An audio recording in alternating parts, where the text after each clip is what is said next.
There are 12 threats to civilization. One of them is AI. But AI is the only threat that could also be an antidote to the other 11. I started my career in the mid to late 90s at this little startup called Microsoft, and we were working specifically with airlines to develop chatbots to interact with consumers and act as a ticketing agent. And the challenge back then was the handoff. There was eventually need to be a handoff between AI and the human, and that seamless handoff was a struggling point back then. Today, I think it's gotten a lot better. I think gone are the days where a brand can plan for a major moment like the Super Bowl and have somebody sort of sitting in a room ready to send out a tweet or ready to send out some sort of image depending on what happens. I think when you're in an industry that's tied to the markets like we are, every day is a Super Bowl, every week is a Super Bowl. There's always something happening out there that's going to send markets in one direction or another. AI is in its infancy. I'm a baseball fan. If I had to say, I would say that we're barely out of the top of the first right now. So the worst thing you do is be scared.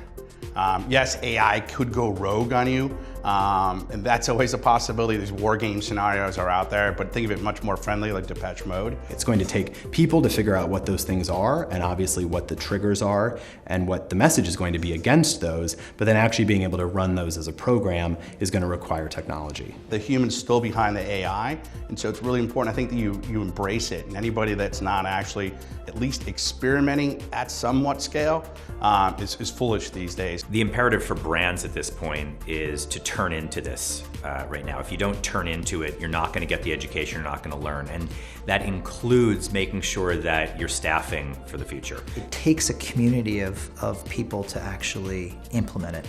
Just pulling in data and analyzing it in real time using AI is great, but if you can't implement or activate to do so, it's worthless.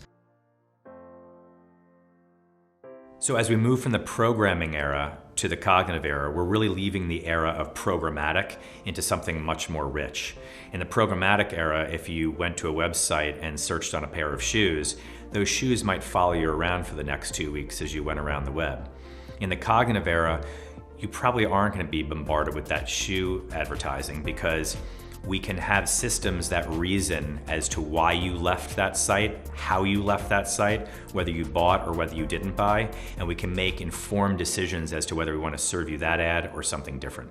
Predictive marketing for us is really about how do we reach our consumers, especially an end investor, in a place where they're going to be receptive to our message, but one that perhaps is a little bit less expected than they're searching for a new job or they happen to be Googling retirement products. All of our competitors are there, so if we can use predictive marketing to learn what sorts of people are they and what other things are they doing at those moments based on other behavior, that for us can make for a much more interesting contextual plan. One of the things that AI is playing a huge role for marketers is the speed and the efficiency in which they can make decisions. As the world is changing faster, as people ingest more media and making decisions on a faster and faster basis, marketing technology and the marketing positioning needs to change along with that. Across the advertising and marketing landscape, I think that we have a real chance here with AI to create something, one, more relevant and one more personal using AI.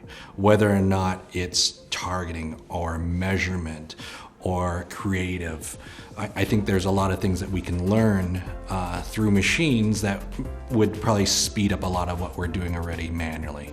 In the 70s, people were exposed to about 300 ads per day, which sounds like a lot, but today it's more like 5,000. The Minority Report is coming, and I think that's going to be an interesting area where advertising really is everywhere. And those can understand all those touch points and not just cookie bomb people, going for that last click or last touch.